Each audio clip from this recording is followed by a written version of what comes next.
Guys, sebelum kalian nonton video ini, kalian wajib hukumnya untuk subscribe. Subscribe sekarang ya. Kuhitung sampai 5. 1, 2, 3, 4, 5. Selamat menyaksikan.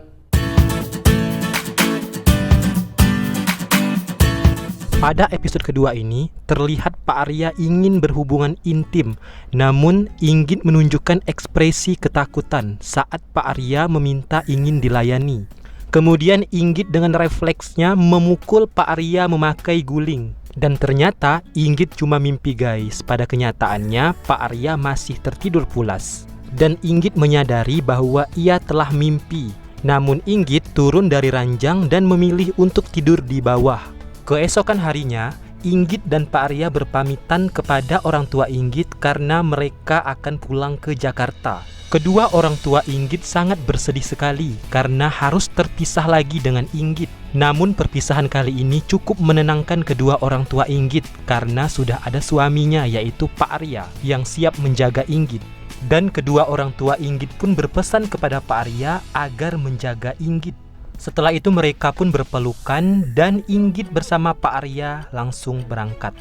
Inggit pada awalnya seperti tidak mau masuk ke dalam mobil. Terlihat dari ekspresi Inggit yang enggan sekali duduk di samping Pak Arya. Namun mereka tetap satu mobil dan pada akhirnya mereka pun sampai ke rumah Inggit di Jakarta.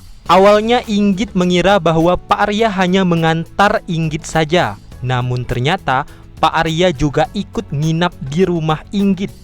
Pak Arya mengatakan bahwa tidak ada perjanjian untuk tidak hidup serumah dan tidak tidur seranjang. Namun dengan sangat terpaksa, Inggit menerima kehadiran Pak Arya untuk tinggal di rumahnya. Dan pada akhirnya mereka pun tinggal serumah. Kemudian Inggit langsung membawa barang-barangnya ke kamarnya. Di kamar, Inggit memperhatikan cincin yang melingkar di jarinya. Dan ternyata Inggit melepas cincin perkawinannya tersebut. Mungkin takut ketahuan Tristan kali ya.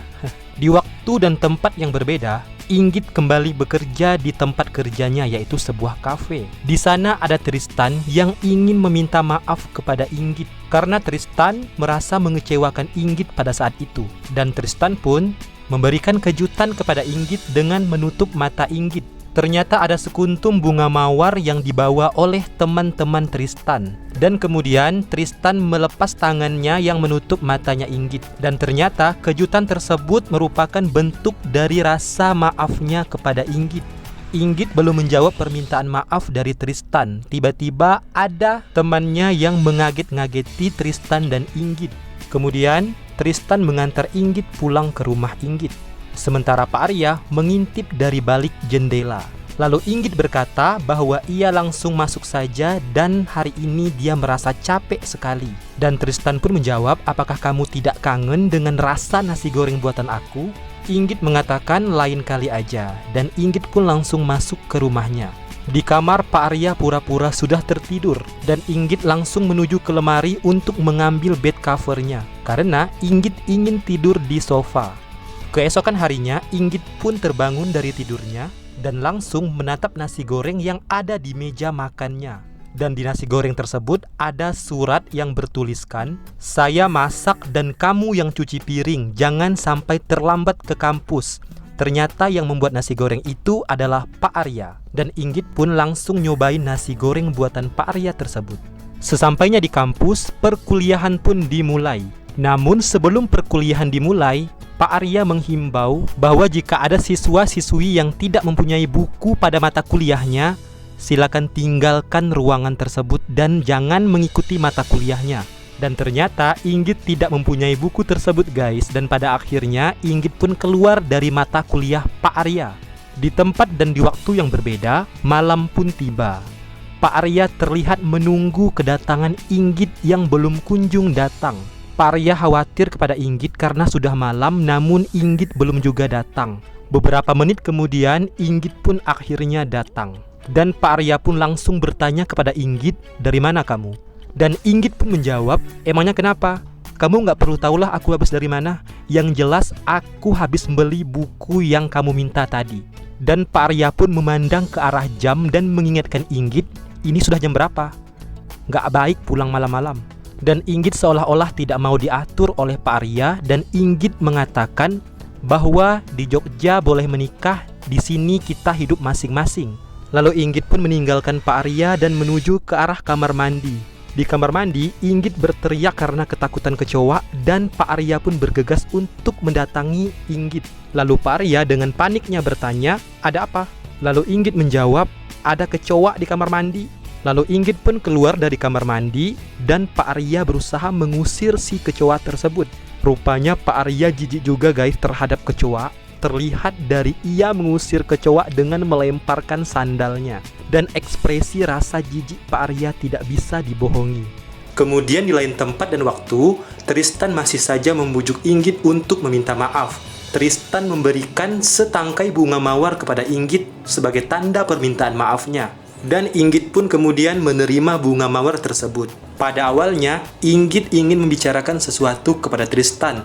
Tapi ternyata, ada bos Inggit yang tiba-tiba masuk dan menyuruh Inggit untuk membereskan gudang karena ada barang datang.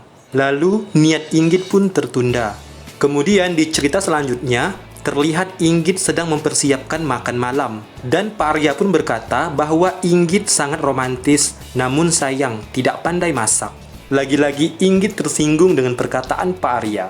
Sambil nonton TV, Pak Arya kehausan dan minta tolong Inggit untuk mengambilkan air dingin. Sambil memberikan air dingin ke Pak Arya, Inggit langsung terfokus ke TV. Karena di TV ada acara berita yang membahas tentang COVID. Yang dimana di dalam berita itu akan dilaksanakan PSBB yang mengakibatkan semua aktivitas di luar harus dikurangi. Tak terkecuali aktivitas perkuliahan. Inggit tidak mau harus dikarantina di rumahnya bersama Pak Arya. Dan Inggit pun menghayal tentang perlakuan Pak Arya kepadanya. Namun itu cuma hayalan saja guys. Pak Arya nggak sampai segitunya kok. Setelah selesai menghayal, Inggit tiba-tiba langsung refleks menampar Pak Arya hingga Pak Arya terjatuh ke lantai. Lalu Inggit meminta maaf kepada Pak Arya. Setelah itu Pak Arya mendapat telepon dari kepala kampus bahwa pemerintah akan melakukan PSBB, di mana kegiatan perkuliahan akan dipindahkan di rumah dan akan memakai sistem daring. Kemudian Inggit mencoba untuk kabur dari rumahnya karena ia takut bahwa hayalannya akan berubah jadi kenyataan. Namun tindakan Inggit untuk kabur gagal karena keburu ketahuan oleh Pak Arya. Lalu Pak Arya bertanya kepada Inggit, "Mau kemana kamu?" Dan Inggit pun menjawab, "Tidak tahu mau kemana." Dan Pak Arya pun mengungkapkan kekhawatirannya kepada Inggit jika jauh dari pengawasannya. Karena Pak Arya sudah merasa dititipkan oleh orang tua Inggit untuk menjaga Inggit. Lalu Pak Arya pun meninggalkan Inggit sendirian. Kemudian Inggit memperhatikan foto pernikahannya dengan Pak Arya. Inggit tidak senang bahwa foto pernikahannya dipajang di luar. Kemudian Inggit melepas foto pernikahan tersebut. Pada pagi hari, Pak Arya berusaha memasang kembali foto pernikahan yang dilepaskan Inggit tadi malam. Namun ternyata usaha Pak Arya untuk memasang foto pernikahannya dicegah oleh Inggit. Inggit tidak suka foto pernikahannya dipajang di luar karena takut ketahuan teman-temannya. Lalu Pak Arya pun bertanya kepada Inggit kira-kira foto pernikahan ini bagusnya dipasang di mana. Dan Inggit pun menjawab tempat yang cocok untuk foto pernikahan ini yaitu dipasang di kamar mandi. Awalnya Pak Arya kaget dengan saran Inggit, namun pada akhirnya Pak Arya pun memasang foto tersebut di kamar mandi. Di cerita yang berbeda, Inggit membuat bakwan untuk Pak Arya.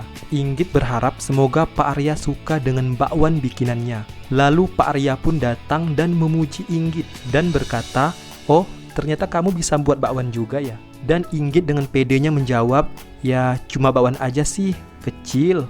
Lalu Pak Arya langsung nyobain bakwan yang dibikin oleh Inggit. Inggit mengira bahwa Pak Arya akan suka dengan bakwan bikinannya. Namun ternyata bakwan itu dilepehkan oleh Pak Arya karena bakwan itu terasa asin. Lalu Inggit marah-marah kepada Pak Arya. Inggit merasa tidak dihargai hasil jerih payah dia. Lalu Inggit pun marah dan meninggalkan Pak Arya sendirian. Kemudian di cerita yang berbeda, sambil memegang balon dan sepucuk surat, Tristan menelpon Inggit.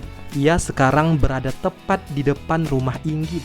Dan Inggit pun keluar dari kamar dan diam-diam menuju ke lantai atas. Namun ternyata di belakang Inggit ada Pak Arya yang mengawasi. Kemudian Pak Arya sambil melihat Tristan dari jendela rumahnya. Tristan memberikan surat kepada Inggit melalui balon terbang yang bertuliskan "Sorry I love you". Tindakan romantis dari Tristan ke Inggit dilihat oleh Pak Arya di balik jendela. Dan cerita pun bersambung. Jadi, apakah Inggit akan memaafkan Tristan? Dan bagaimana nasib Pak Arya?